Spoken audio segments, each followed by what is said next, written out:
అందరికీ నమస్కారం. అమ్మ మాట అమ్మాయి బాట ఛానల్కి స్వాగతం. కథ చెప్పుకుందామా? సామంతరాజు.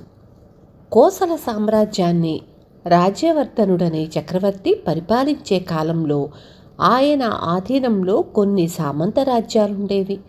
అలాంటి వాటిలో వింధ్య పర్వతాలకు దిగువనున్న రత్నగిరిని ఆనందుడనే సామంతుడు పరిపాలిస్తూ ఉండేవాడు. ఈ సామంతుడిది చాలా చిత్రమైన స్వభావం. పరిపాలనా వ్యవహారాల్లో ఎలాంటి చిన్న సమస్య ఎదురైనా త్వరపడి ఏదో ఒక నిర్ణయానికి వచ్చి తరువాత చిక్కుల పాలయ్యేవాడు.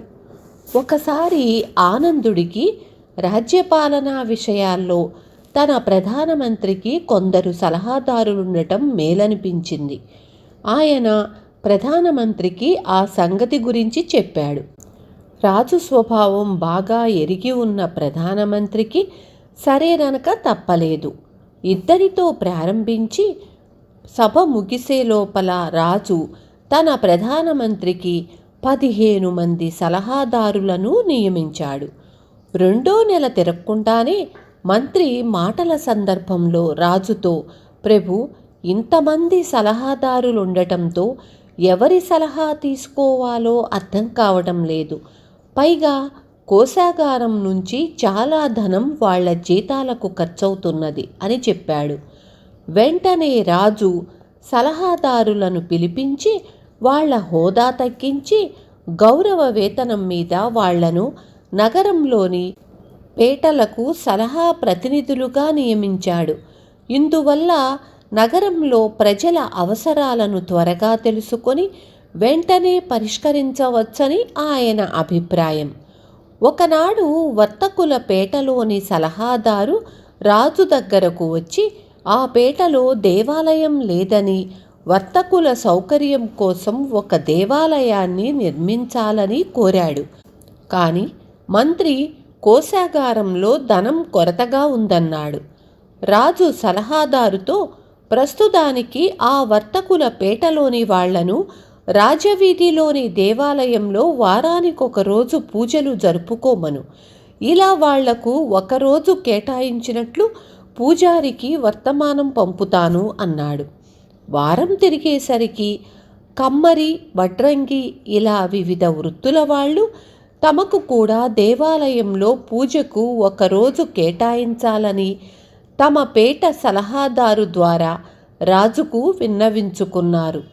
వారానికి 7 రోజులే కనుక ఇన్ని వృత్తుల వాళ్లకు ఒక్కొక్క రోజు కేటాయించటం సాధ్యం కాదన్నాడు మంత్రి. కానీ రాజు మంత్రిని అమాయకుడి కింద జమకట్టి ప్రజల కోర్కెను తృణీకరించటం రాజైనవాడు చెయ్యకూడని పని అన్నాడు కోపంగా. మంత్రి నివ్వెరపడి, ప్రభు, వారానికి 7 రోజులే కదా అన్నాడు. ఆ సంగతి నాకు తెలియంది కాదు. ఇక నుంచి వారానికి 10 రోజులు అన్నాడు రాజు. తమ చిత్తం ప్రభు, కానీ వారంలో 7 రోజులకు మాత్రమే పేరులున్నాయి. మిగిలిన 3 రోజుల మాటేమిటి అన్నాడు మంత్రి. ఇదొక పెద్ద సమస్య కాదు. ఒక రోజుకు చక్రవర్తి పేరు పెడదాం, మరొకదానికి నా పేరు, మిగిలిన దానికి నీ పేరు, సరా అన్నాడు రాజు. ఇకపైన వారానికి 10 రోజులన్న వార్త నగరంలో పాకిపోయింది. అది విని నగరంలో కుబేరుడంతటి వాడని పేరు మోసిన వరహాల శెట్టి రాజు దగ్గరకు వచ్చి, ప్రభు, ధర్మకార్యాలకు తమకు డబ్బు అవసరమని, కోశాగారంలో అంతగా డబ్బు లేదని తెలిసింది. తమకు 1,00,000 వరహాలు సమర్పించుకుంటాను. వారానికి 11 రోజులు చేసి దానికి నా పేరు పెట్టండి అని వేడుకున్నాడు. రాజు సంతోషించి వారానికి 11 రోజులని ప్రకటించి ఆ రోజుకు వరహాల శెట్టి పేరు పెట్టాడు. ఇది నగరంలో అందరికీ నగుబాట్ల వ్యవహారంగా తోచింది. పొరుగున ఉన్న సామంతులు ఇది అదనుగా తీసుకుని రత్నగిరి రాజ్యాన్ని కబళించేందుకు కుట్రలు పన్నసాగారు. ఈ సంగతులన్నీ తన చారుల ద్వారా చక్రవర్తి రాజ్యవర్ధనుడు విన్నాడు.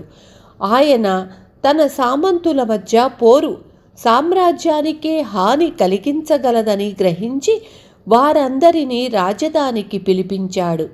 రాజ్యవర్ధనుడు నిండు సభలో రత్నగిరి రాజు ఆనందుణ్ణి పరిపాలనా దక్షకుడంటూ మెచ్చుకొని, ఇలాంటి అనుభవశాలి నాకు సలహాదారుడు కావటం సామ్రాజ్యానికెంతో మేలు చేస్తుంది.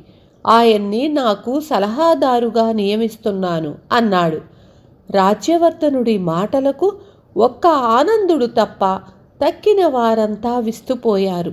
ఆయన అప్పటికప్పుడే ఆనందుడి కుమారుడైన సత్యదేవుణ్ణి రత్నగిరికి రాజుగా ప్రకటించాడు.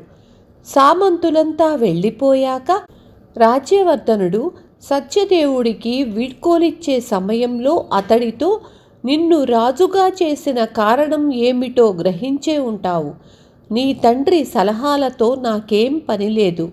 ఆయన సలహాల బాధ నుంచి నీకు రక్షణ కల్పించేందుకే ఆయన్ని ఆస్థానంలో ఉంచుకున్నాను అన్నాడు.